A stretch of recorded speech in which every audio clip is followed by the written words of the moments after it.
aí galera, aqui é o primeiro episódio de Pode, Sandra!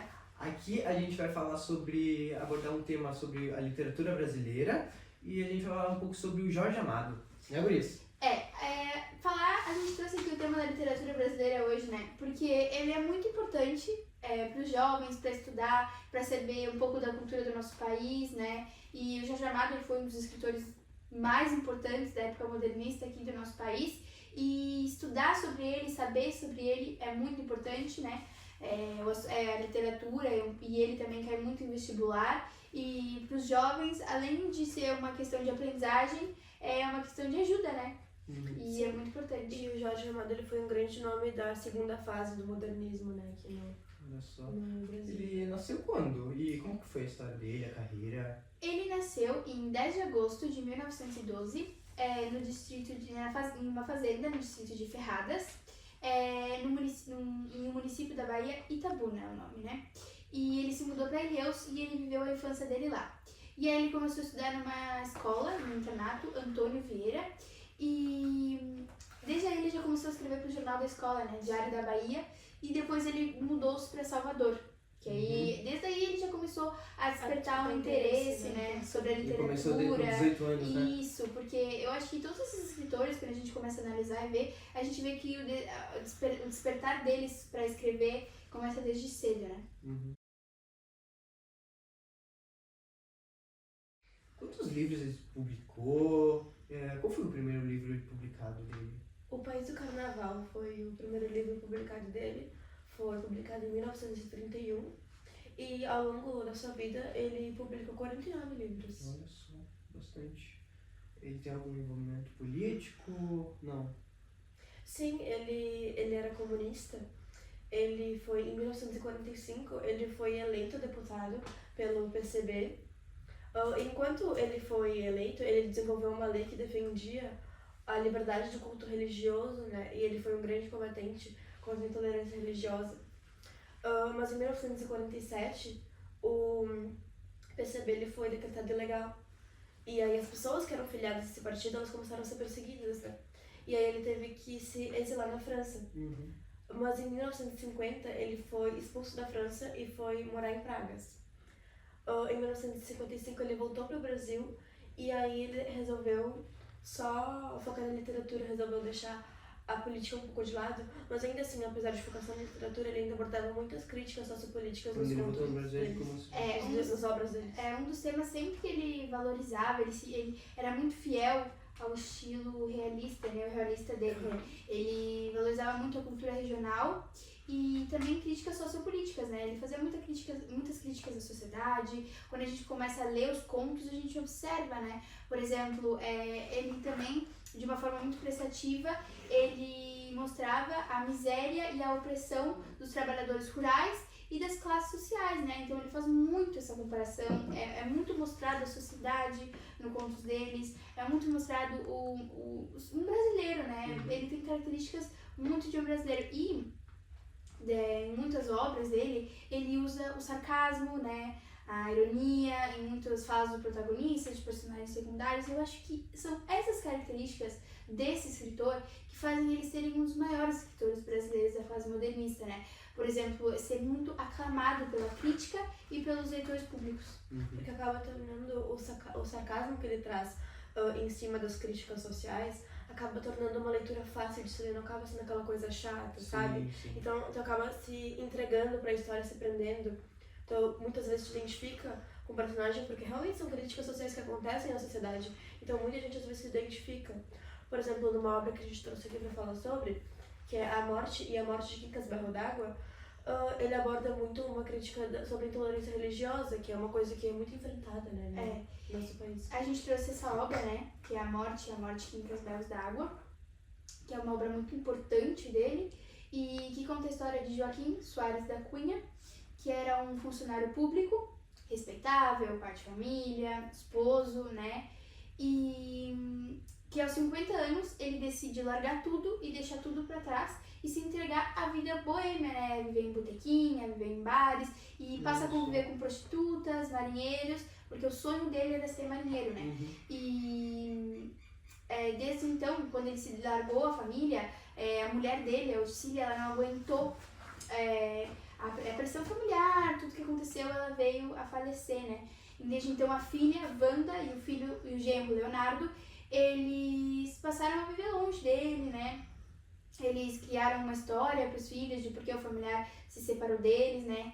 E o conto, ele começa contando, né, a morte dele e de Quincas Berros d'Água, que na verdade tem 3 mortes, né?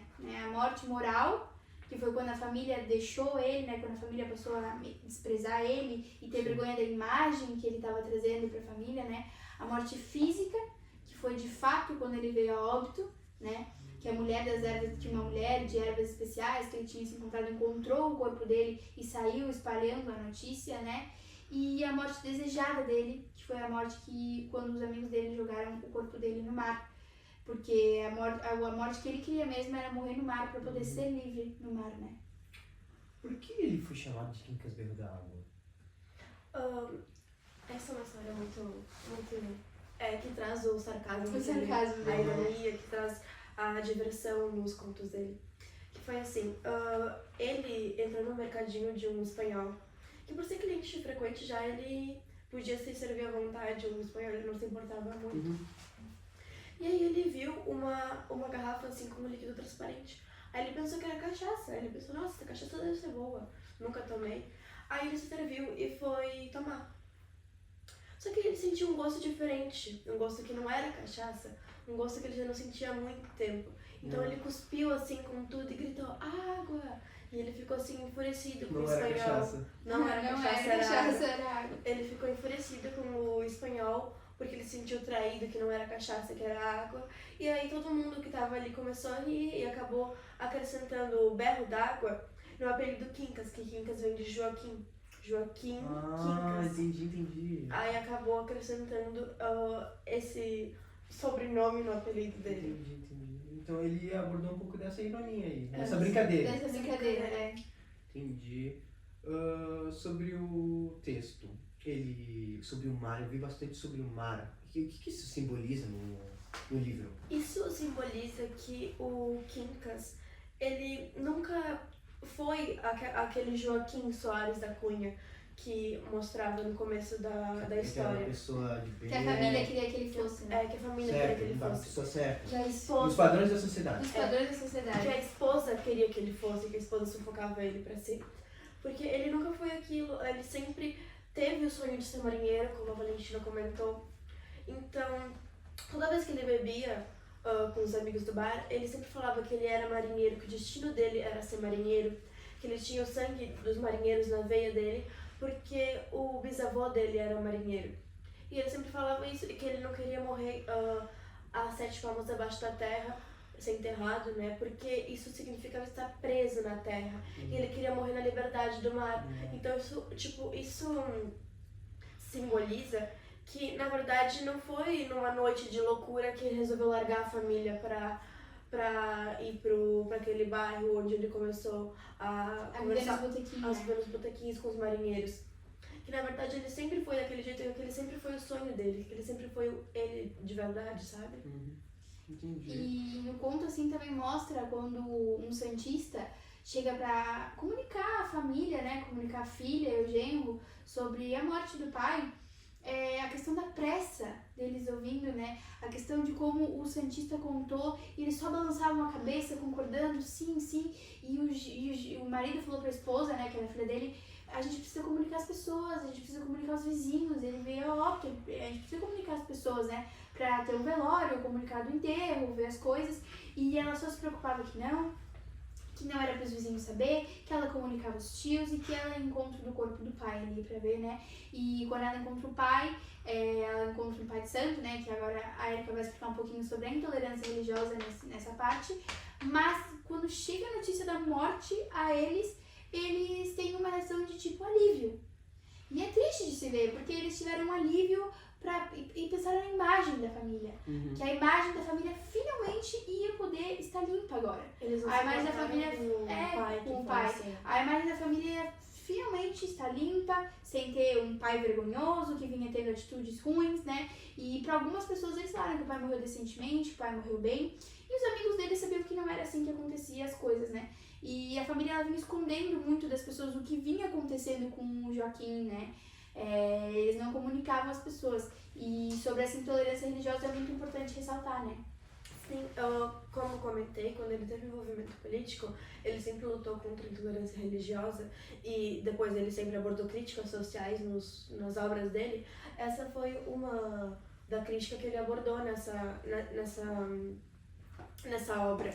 A intolerância religiosa, que quando a filha chega lá no corpo do pai para ver o pai falecido, ela encontra com um pai de santo e ela acha aquilo inaceitável, ela não aceita que o pai estava seguindo aquela religião, né, de Umbanda e Candomblé. Ela não aceita aquilo e ela expulsa ele e chama um padre. Então isso simboliza meio que a religião que era aceita pela sociedade, que era respeitável, eram as religiões cristãs, que as religiões de Umbanda e Candomblé, que foram as abordadas na obra, e outras, né, religiões, ela acaba chamando aquilo de, a Wanda acaba chamando aquilo de religião de vagabundo, de coisa de vagabundo. Então isso acaba abordando uma intolerância religiosa que até hoje é vista, que naquela época já existia e até hoje ainda existe, que muitas pessoas acabam perdendo a vida por acabar seguindo uma religião que não é aceita pela sociedade. Então essa é uma das críticas que ele aborda bastante e que a filha, né, segue bastante essa intolerância. Entendi. E sobre o livro, o que vocês acharam mais ou menos no final? O que ele quis mostrar no final do livro sobre a história? É bem complexo, assim, mas quando a gente realiza a análise da obra, a gente consegue ver que a gente consegue inserir a morte de Quincas Berros d'Água em uma característica de o contato do mundo dos mortos e o contato do mundo dos vivos, né? De fato, isso acontece, né, no conto, onde essas duas dimensões dividem um lugar por si só místico da cidade de Salvador, né? E tudo no conto é subtendido pelo estigma duplo, né? Sim, quando ele teve a segunda morte, que foi a morte física, antes de ele ser caído no mar, a filha Wanda, ela achava que o pai debochava dela porque o pai estava sorrindo, né? Os amigos, quando eles levaram ele pro barco, eles levaram porque eles achavam que aquele era o desejo dele, como se ele estivesse pedindo, como se ele falasse, sabe? Então isso acaba realmente... E aí, como eu estava dizendo, tudo na narrativa é subtendido pelo estigma duplo, né? Por exemplo, a começar pela vida do protagonista, porque ele recebia já duas formas de tratamento. O Joaquim Soares da Cunha, funcionário público, pai de família, esposo, que acabou entregando-se a vida boêmia e sendo conhecido como Quincas Berros d'Água, né? E nesse conto a gente consegue perceber que existem duas faces da sociedade, né? Que era o que o Jorge Amado ele falava muito nos contos, ele mostrava sobre críticas da sociedade, né? E a gente tem um lado da sociedade que é o universo da ordem, em que existe o protagonista estava no enquadramento de instituições sociais perfeitas e respeitáveis, esposo, pai de família, trabalho, casamento, e esse universo ele mata o Quincas. E ele mata o Quincas duas vezes, né? Sim. Quando a filha começa a criar os filhos e contar uma história imaginosa sobre o afastamento do familiar boêmio e no enterro dele, né? Quando eles tentam passar uma imagem de solenidade para aquele velório. Quando eles trocam a roupa dele para tentar passar uma imagem que não havia, não estava existindo, né? Era uma coisa que não estava encaixando, eles estavam tentando passar uma imagem que não estava existindo. Quando eles disseram que ele faleceu de uma forma bem, eles estavam escondendo o que vinha acontecendo ao longo dos anos, né? E a gente também consegue ver o outro lado da sociedade, que é o universo da desordem, né? Que foi o que levantou ele do túmulo. E a gente consegue perceber que mesmo a família, a esposa, os filhos dele, né? Trabalho, isso precisava ser sustentado por ele, mesmo que o trouxessem à infelicidade, ele decidiu recusar essa ideologia que o envolvia, né? Essa ideologia perversa que o envolvia. E ele recusou isso até o fim e mesmo além do fim, né? E agora a gente consegue perceber os amigos deles, que também tinham outros nomes, outros apelidos, que nem ele, que por trás disso também tinham um Joaquim Soares da Cunha, né? Eles também tinham uma vida, eles também tiveram uma história, eles também tiveram a vida deles. Uma vida respeitável, né? no padrão da sociedade. E essa desordem que era o que ele queria ser. Ele queria ser marinheiro, ele queria ser livre no mar, ele queria ser libertado no mar.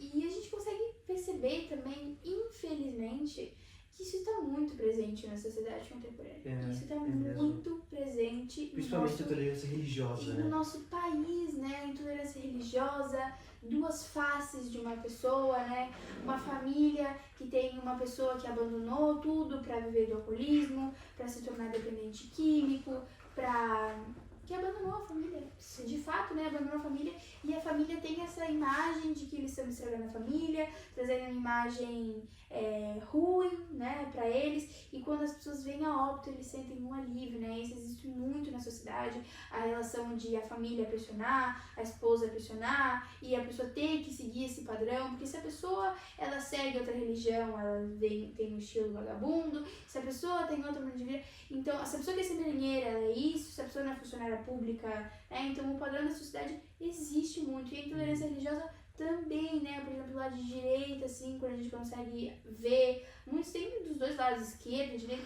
muitos da sociedade, qualquer lugar, existe muito uma intolerância religiosa, muito forte, que, como a minha colega disse, traz algumas pessoas por seguirem outras religiões vêm a óbito, acontece muitas tristezas simplesmente por serem quem são. Tem que seguir o padrão da sociedade sempre. As pessoas são, né? Então a gente não pode tolerar, a gente não pode aceitar que a sociedade nos imponha padrões de quem a gente deve ser, né? Do que a gente deve seguir, do que a gente deve acreditar, né? Então o Jorge Amado, ele nos contos dele, ele já trazia isso, que a sociedade ela não pode impor esse padrão. Se o padrão que nos levantaria do túmulo seria o padrão da desordem, que eram os amigos dele, a vida marinheira dele, eu acho que a gente tem que acreditar e seguir as nossas ideologias, né? E os padrões impostos pela sociedade aumentaram muito daquela época pra cá, né?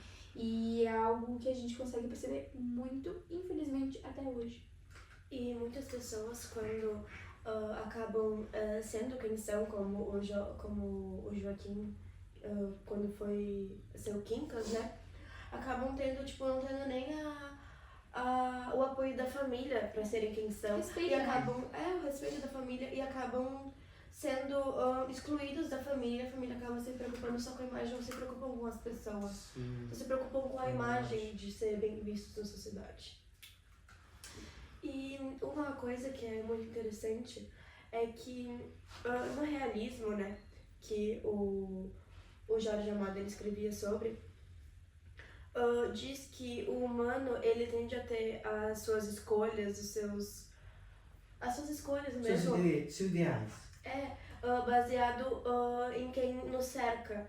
Então, por exemplo, se eu cresço no meio cheio de prostitutas, eu acabo me tornando uma prostituta, entendeu? Por exemplo, isso. E isso reflete nessa obra, porque a Wanda, ela cresceu com a mãe dela sempre oprimindo o pai, sempre impondo as escolhas dela sobre o pai acabava não tendo suas escolhas próprias, não podia fazer o que ele queria, sabe? E a Wanda, quando ela tem o casamento dela, ela acaba sendo igual à mãe, acaba seguindo os passos da mãe, acaba oprimindo o marido, acaba impondo as escolhas dela sobre o marido, sabe? E tanto que quando o Joaquim ele foge de casa, quando ele surta e sai de casa, que ele não aguenta mais ser oprimido, e aí ele xinga, né, a mulher e a filha, porque ele percebe que a filha está seguindo os passos da mãe. Sim. Então isso é uma das características do realismo que ele aborda na obra, e é bem interessante. No livro. E bom, acho que é isso, né? Isso, a gente ia pra falar também. É muito interessante comentar sobre outros feitos do Jorge Amado, né? Com certeza, com certeza. Ele foi um dos fundadores da Academia dos Rebeldes. Ele também, em 1961, ele foi chamado para ser membro da Academia de Letras, né, brasileira. Academia Brasileira de Letras. E depois disso ele começou a receber vários prêmios internacionais e nacionais. Então, realmente, isso mostra como ele é um grande escritor, uma figura muito importante pra gente ter, né? Ele ganhou o prêmio Jabuti, ele ganhou o prêmio Machado de Assis, ganhou o prêmio Luiz de Andrade, ganhou o prêmio Pablo Neruda também. E diversos prêmios, isso é realmente muito interessante. É meio que um orgulho pra gente que gosta de literatura brasileira saber que a gente teve uma figura tão importante quanto ele. Ele faleceu em 2001, né, na cidade de Salvador, e ele foi muito importante porque a gente consegue perceber que o que ele escrevia é presente na nossa sociedade hoje em dia. E, enfim, a gente tinha isso pra falar e pra deixar um recado para muitas pessoas que vão nos assistir de serem quem são, seguirem as suas ideologias, seguirem a religião que eles acreditam. Isso seria um grande orgulho para ele, né? Jorge Amado. E leiam bastante as obras dele. Recomendo. A gente recomenda muito, leiam bastante as obras dele, estudem bastante sobre ele, porque ele é uma pessoa admirável e as obras dele são de tirar o chapéu. E quem não tem como ler, algumas obras dele foram traduzidas para o cinema e para TV, como A Dona Flor e Seus Dois Maridos, Gabriela Cravo e Canela, Cidadãos de Areia. Então, realmente, quem não tem como ler pode assistir. Quem não tem o costume de ler, né? Quem não não gosta muito e prefere, muitas obras deles foram adaptadas. Isso. É isso então, meninas. Aqui a gente encerra o nosso primeiro episódio. É isso e até a próxima. Obrigada. Obrigada.